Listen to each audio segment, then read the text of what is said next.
Hello everyone, welcome back to subject वंशियर।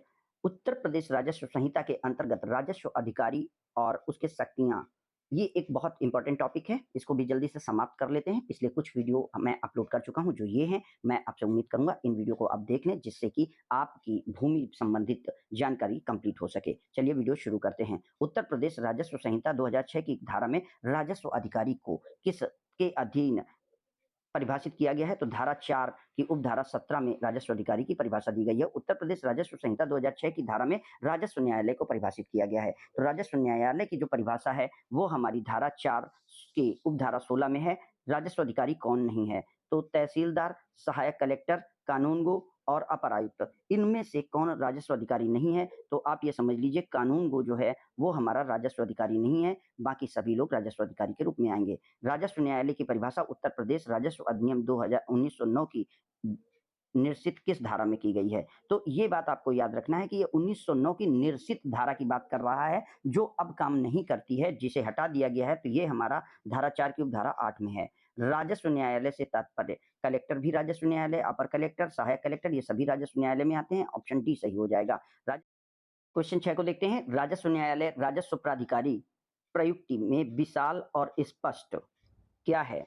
तो definitely है। दोनों जब अंतर अलग-अलग हैं तो दोनों में अंतर आएगा, तो हमें ऑप्शन सी में देखना है और डी में देखना है, क्योंकि दोनों में अंतर है। दोनों विषय वस्तु एक दूसरे से, दोनों भिन्न विषय वस्तु से संबंधित हैं। तो ध्यान रखेंगे कि दोनों जब भिन्न-भिन्न हो गए तो इसका मतलब दोनों अलग-अलग हो गए, और दोनों की विषय वस्तु भिन्न से संबंधित है, तो ना कि एक दूसरे के क्या हैं, समानार्थी आ जाएगा, और इस कारण ऑप्शन आपका सी सही हो जाएगा। आपको लॉजिक के साथ भी आंसर्स को निकालना आना चाहिए। उत्तर प्रदेश राजस्व संहिता की धारा 11 में किसकी नियुक्ति का प्रावधान है? तो राजस्व संहिता की धारा 11 में आयुक्त की, अपर आयुक्त की और आयुक्त, अपर आयुक्त और अपर आयुक्त न्यायिक, इन दोनों तीनों लोगों की नियुक्ति का प्रावधान है। ऑप्शन डी सही हो जाएगा। आयुक्त धारा 11(1) के संरक्षण संपूर्ण उत्तर प्रदेश को कितने मंडलों में बांटा गया है? तो उत्तर प्रदेश राजस्व संहिता के तहत उत्तर प्रदेश का विभाजन जो किया गया है वो हमारा लगभग 18 मंडलों में बांटा गया है। मंडलों को अन्य किस नाम से पुकारते हैं? तो मंडलों को हम कमिश्नरी के नाम से पुकारते हैं, इसलिए ऑप्शन ए सही हो जाएगा।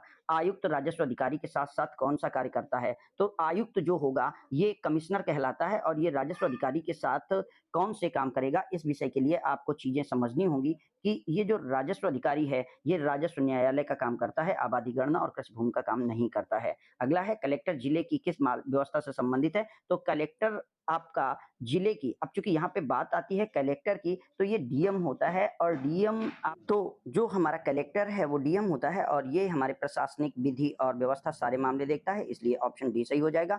कलेक्टर के कार्य, शक्तियों और कार्यों का उल्लेख किस धारा के अंतर्गत किया गया है? तो ये जो प्रावधान है ये हमारे इस संहिता की धारा 12(1) के तहत किए गए हैं। उत्तर प्रदेश राजस्व संहिता द्वारा कलेक्टर को निम्नलिखित में कौन सी शक्ति प्राप्त है? तो वो भूदेवकों और भू राजस्व की वसूली का कार्य करवाता है, अनुचित रूप से प्रदान किए गए पट्टों को निरस्त करने का कार्य करता है, भू राजस्व और देवकों के संग्रह का कार्य भूमि प्रबंधक समिति को सौंपता है। ये सारे के सारे काम करता है, इसलिए उपरोक्त सभी इसका सही आंसर होगा। जिलाधिकारी के विषय में उत्तर प्रदेश राजस्व संहिता की किस धारा में प्रावधान किया गया है? तो एडीएम के बारे में जो जानकारी दी गई है वो हमारी आपके संहिता की धारा 13 में दी गई है। उत्तर प्रदेश राजस्व संहिता की धारा 14(2) में निम्नलिखित में किसकी नियुक्ति का प्रावधान है? तो अधिनियम की धारा 14(2) में जो नियुक्ति है वो हमारी तहसीलदार की नियुक्ति है, और इसलिए ऑप्शन सी सही हो जाएगा। मंडलायुक्त अपने मंडल का कैसा प्रभारी होता है? इसकी रिक्त स्थानों की पूर्ति करनी है अगले क्वेश्चन में। तो आप देखिए ये राजस्व प्रशासन को देखने वाला अधिकारी होता है। मंडल आयुक्त अपने अधीनस्थ अधिकारियों के निर्णय के विरुद्ध अपील की सुनवाई करता है। कौन से लोगों की? अब चूंकि ये मंडल आयुक्त है तो मंडल आयुक्त का मतलब ये कमिश्नर होता है, और यहाँ पर जब ये अपने निर्णयों, अधिकारियों के निर्णय के विरुद्ध अपील सुन रहा है तो डिस्ट्रिक्ट लेवल के सारे लोगों से ये सुनेगा। तो कलेक्टर, सहायक कलेक्टर, अपर कलेक्टर, इन सब की निर्णय की अपील सुनेगा, इसलिए ऑप्शन डी सही हो जाएगा इस क्वेश्चन में। उत्तर प्रदेश राजस्व संहिता 2004 की धारा में कलेक्टर को परिभाषित किया गया है। तो कलेक्टर की जो परिभाषा दी गई है वो हमारी अधिनियम की धारा 4 की उपधारा 8 में दी गई है। ऑप्शन सी सही हो जाएगा। उत्तर प्रदेश राजस्व संहिता की कौन सी धारा में अनुचित रूप से प्रदान किए गए पट्टों को निरस्त करने की बात है? तो ये निरस्त करने की बात ये हमारी धारा 124 में है, और इसकी जो शक्ति है वो डीएम को दी गई है। अगले क्वेश्चन को देखते हैं। तहसीलदार के मुख्य कर्तव्य हैं, तो भू राजस्व की वसूली, भू राजस्व एकत्रीकरण और सिंचाई हेतु प्रयुक्त नहर राजस्व वसूली करवाना। तो तहसीलदार इन सभी कामों को करता है, इसलिए ऑप्शन डी सही हो जाएगा। उत्तर प्रदेश राजस्व संहिता 2006 की किस धारा में नायब तहसीलदार की नियुक्ति का प्रावधान है? तो नायब तहसीलदार जो नियुक्त किया जाएगा वो धारा 15 के तहत नियुक्त किया जाता है। उत्तर प्रदेश राजस्व संहिता की धारा में लेखपाल की नियुक्ति, तो लेखपाल जो हमारा नियुक्त होता है वो धारा 16 की उपधारा 2 के तहत नियुक्त होता है। राजस्व अधिकारी के कार्य कैसे हैं? जो भी राजस्व अधिकारी होगा वो मुख्य विकास अधिकारी है, अभिलेख भी देखेगा और बंदोबस्त भी देखेगा, तो ये सभी अधिकार आ जाएंगे। ऑप्शन डी आपका राइट आंसर हो जाएगा। उत्तर प्रदेश की राजस्व संहिता 2006 की धारा 4 की उपधारा 16 किस राजस्व अधिकारी को मान्यता नहीं देती है? तो कौन सा व्यक्ति है जिसे राजस्व अधिकारी की मान्यता नहीं दी जाती है? बहुत इंपॉर्टेंट क्वेश्चन होता है और इसमें आपको ध्यान देंगे कि राजस्व अधिकारी के रूप में लेखपाल नहीं आता है। लेखपाल राजस्व अधिकारी नहीं है। उत्तर प्रदेश राजस्व संहिता 2006 की धारा 11 में अपर आयुक्त न्यायिक का संबंध किससे है? तो जो हमारी धारा 11 है ये इन अधिकारियों की सभी नियुक्तियों का, शक्तियों का और कर्तव्यों का उल्लेख करती है, इसलिए ऑप्शन डी सही हो जाएगा। उत्तर प्रदेश राजस्व संहिता के अनुसार कौन सा शहर जिला 18 मंडलों में नहीं है? तो जो 18 मंडल हमारे विभाजित किए गए हैं उनमें से कौन सा मंडल नहीं है? तो आपको ध्यान रखना है इटावा मंडल नहीं है, यानी इलाहाबाद मंडल है, मुरादाबाद मंडल है, झांसी मंडल है, इटावा मंडल नहीं है, तो ऑप्शन डी हमारा सही आंसर हो जाएगा।